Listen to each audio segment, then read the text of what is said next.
Ladies and gentlemen, SuckItUpUSA.com presents Suck It Up MMA Live. No excuses, no quit. With your hosts, positioned firmly in front of the control board, and out of the red corner, Tom McManus! Across the desk, and out of the blue corner, Larry the Professor Sheely! Our guest today, Ronnie Bam Bam Rogers. He fights out of Anderson, South Carolina. Blake Grice, one of his coaches, who we know very well. We welcome him to our MMA Live segment right here on Tom McManus Uncensored with the Professor Larry Sheely. Ronnie, how you doing, man? Good morning to you. Doing pretty good, guys. How are y'all? We're doing great, man. Thanks for taking time out of your schedule to join us and being a part of our MMA segment that we do every single week. Now, I hear you're nursing a broken hand, Ronnie. Is that true? Yeah, my last fight, man, first 10 seconds of the fight, broke it across the top of his head.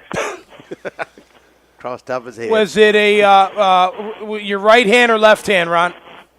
It was my right hand. Your right hand and overhand right. And, man, gosh, dealing with that, did you know it was broken when it initially happened?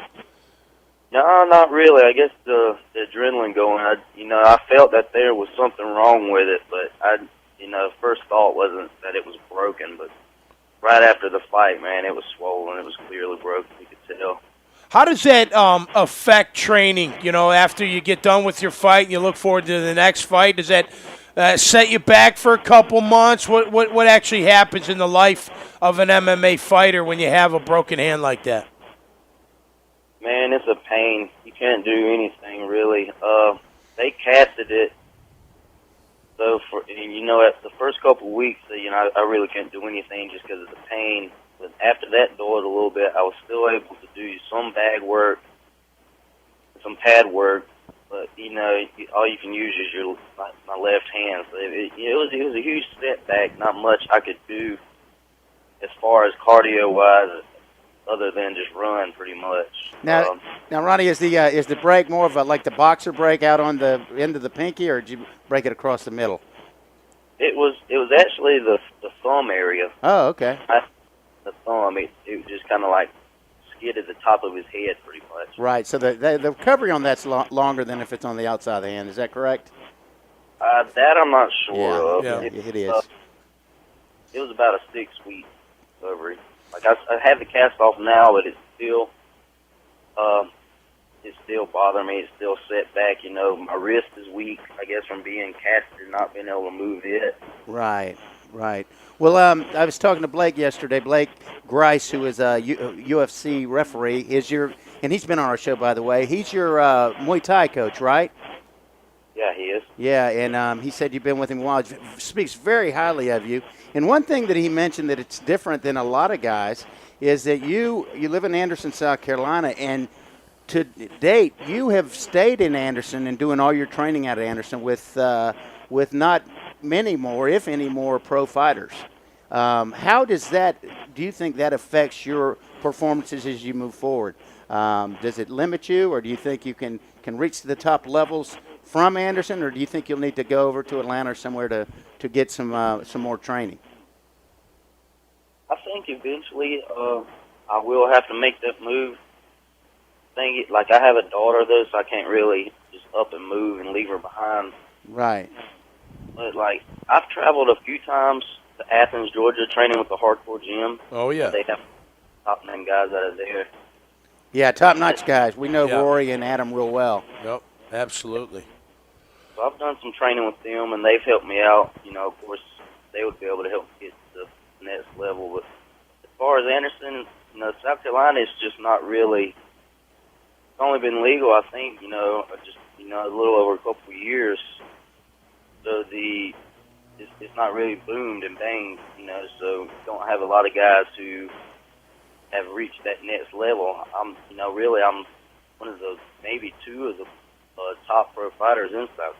Yeah, I would think so. I'm looking at some of the fighters you fought. Diego Saraiva twice winning, Rich Clemente, which I understand was and he's a big name. Both those guys are big names, been to some big shows. and you have done extremely well with them. But I believe tell us a little bit about the fight with Rich, where I guess you'd say, I won't say home cooking, but a kind of controversial ending to that fight. Could you share a little bit of that with us? Yeah, the first round was pretty even. He took me down once, was able to get up, and it was kind of a slow first round. We traded at the beginning, but it was just kind of a whole wrestling each other against the fence. And then the second round came out, I landed a good right straight and came with a hard left hook, trying to finish it, and he was able to slip the punch and kind of spun me around, so he jumped on my back, and we were sitting there standing, and I had him pressed against the cage, and so I was sitting there defending the choke with him on my back, standing, and I had a cold. So I spit my mouthpiece out just to help me breathe a little better. And the referee was, he was watching, doing his job, and then someone out of the crowd yelled, about the mouthpiece, and I guess it made him nervous maybe. So he just, in the middle of me defending the choke, picks the mouthpiece up and shoves it back in my mouth.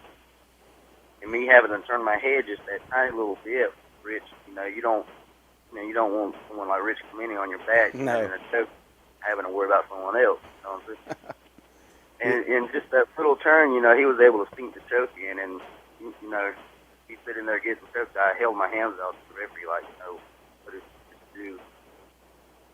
But I'm not going to say that he eventually got the choke in. Yeah, right. Yeah. That's very.